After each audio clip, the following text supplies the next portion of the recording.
The topic today is a very useful one for you. I think you'll find that the answers that I give you to 3 important things that your husband needs from you will be valuable and that you'll be able to apply some of what you learn. My name is Paul Friedman. I founded the Marriage Foundation, and I founded the Marriage Foundation in response to what I had seen was an ongoing disaster in our country. I was literally a divorce mediator before I transitioned into helping marriages.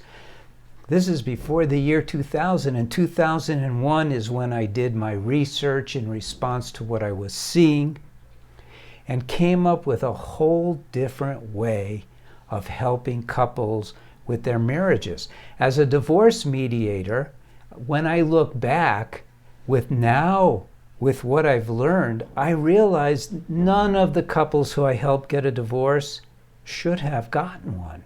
Their marriages not only could have been saved, but they could have gone on to have incredible marriages.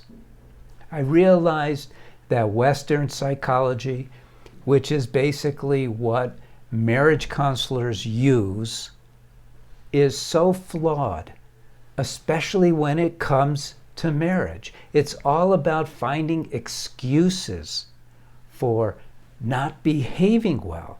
They refer back to when you were a child. They refer to traumatic events in your life. They label people, which leaves out a very important principle that the teachings that I share all focus upon. That principle is that you have free will, free choice. Everyone knows you have free will, free choice, but nobody really takes it to the level that it is meant to be taken to. You have a mind. This mind belongs to you. It's your mind. You also have a body. Now, we all agree that the choices you make about your body have cause and effect. If you have a good diet, if you eliminate deep-fried foods, for instance, and eliminate too much starches, too much sugar, your body will be healthier. Cause and effect. It's your body. You're the one who I'm not judging, but you decide what's going to happen to your body. If you exercise it, it will be healthier. If you care for it according to modern principles of medicine, where research backs up everything virtually these days, you'll have a healthy body. The mind is also a possession of yours. You possess your mind. It isn't you, it's yours. There's a huge difference. So what you do with your mind, it's up to you, because you have free will. You can entertain negative thoughts. You'll become a negative person. You could decide not to ever entertain any negative thoughts, overriding habits that could be as old as you are, and you could change yourself completely.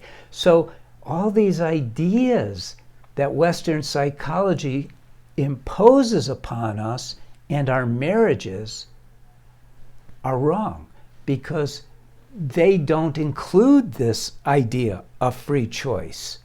Now, they may say they do, but then they wouldn't make all these excuses for behaviors.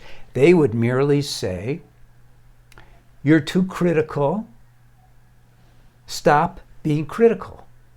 And you go, oh no, I can't help it. I was raised in a household where everyone was critical. These influences turned me into this critical person. Well, then you don't have free will, do you?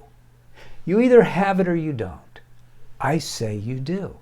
So when we get into this topic, 3 important things your husband needs from you, I'm not suggesting I'm telling you that you can deliver. And when you do deliver, you are upholding your end of the bargain that you made. I hate using that term because marriage isn't a business, but you're upholding your end of things. You're giving your husband what you promised. The love, the respect, all of those things that let him know how important he is to you, to your children, to your happiness. You want to make your husband happy, and you don't want it to be a business deal. So we're going to go through these three things. This is going to be a multi-part topic, and so we're going to begin with number one, recognition and appreciation for who he is. You want to show him that you love him all the time. That's a bottom line thing in marriage, is expressing love all the time. Not just when he does something for you, all the time. Not just when you're in the bedroom making love, all the time. Not just when he's in a good mood, all the time. Isn't that what you want? Don't you want to feel loved all the time? So you could say at the top line that you want to show your husband love and happiness constantly, because that's what you want your marriage to be. You want your marriage to be happier every single day of your life, don't you? Isn't that why you got married? To be happier every single day of your life? That's why we get married. And the second, which actually drives the first, is we want to feel that unconditional love, that marital love, that love that you cannot get in the world, because the world is a brutal environment. But your marriage is just the two of you in what I call the sacred space of marriage.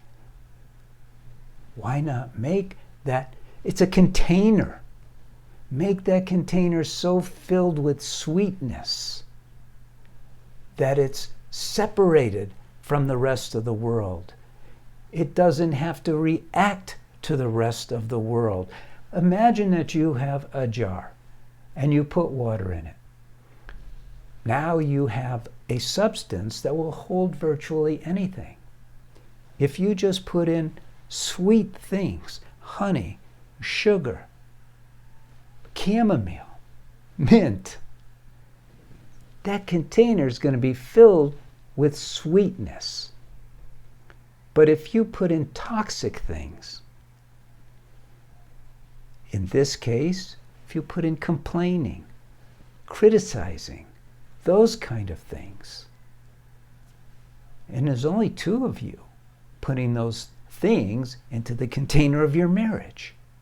Okay, so recognition and appreciation, those are virtually beautiful conveyances of how much you love him. Now you may say, well, sometimes I'm not proud of him. We go back to, it is your mind. In your mind, you have thoughts that are positive about him, and you have thoughts that are negative about him. If you want that container filled with sweetness, then you express the positive. In fact, I'm going to go so far as to say, eliminate the negative thoughts about him. They don't serve any purpose. What purpose do they serve? He's your husband. You will be together for the rest of your lives. Why carry negative thoughts about your husband? Carry only positive thoughts. When the negative thoughts come in, use your free will, your free choice to push them out. They're only thoughts. They're habitual, and you have to learn how to change your habits. You know, in this world of ours, there's this idea that we're not able to change our habits. We are who we are. And I used to think that too. But then when I started helping people with their marriages, I came up with a system. Started with always employ positivity in all of your actions, all your communications, all your thoughts, all your speech. Everything should be positive because it's a binary choice. Am I going to behave in a way that's going to encourage love and happiness, or am I going to go the other way? And my very first clients totally bought into this idea. But I'm going to call him John, came back to me later and said, Paul, this stuff is so clearly accurate and right, but I can't maintain positive thoughts. My habits are kicking my butt. What should I do? And I told him I don't know. Because at the time I didn't. But what I did was I thought about it, meditated on it, asked for help from God. You can call him your higher power, you could call him your consciousness, whatever. And it came to me. And what came to me was very beautiful. It was a technique. I call it the SO technique. Stop, evaluate, act with wisdom, which slows down the mind, puts it under your control, and gives you the ability to literally change your habits. Now, the Marriage Foundation isn't just here for me to talk on videos. We have courses and we have books. And in the course, there's a step-by-step process for learning how to control your mind. It's the very, very first thing that everyone has to learn how to do.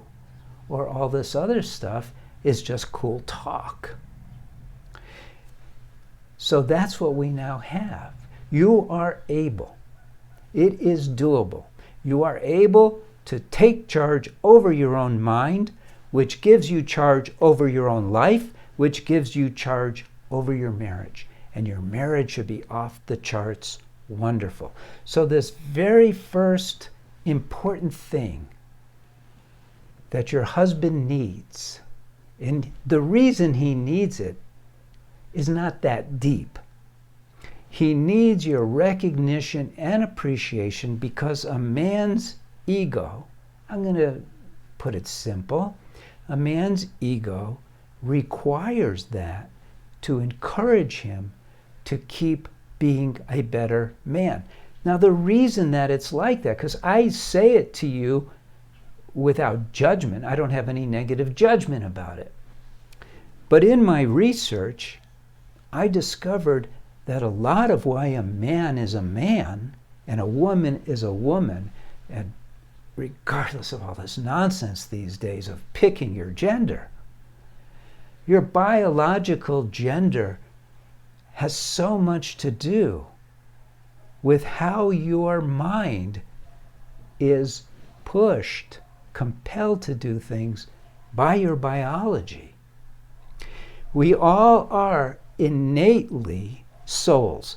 That's what we essentially are. But we have a body and we have a mind.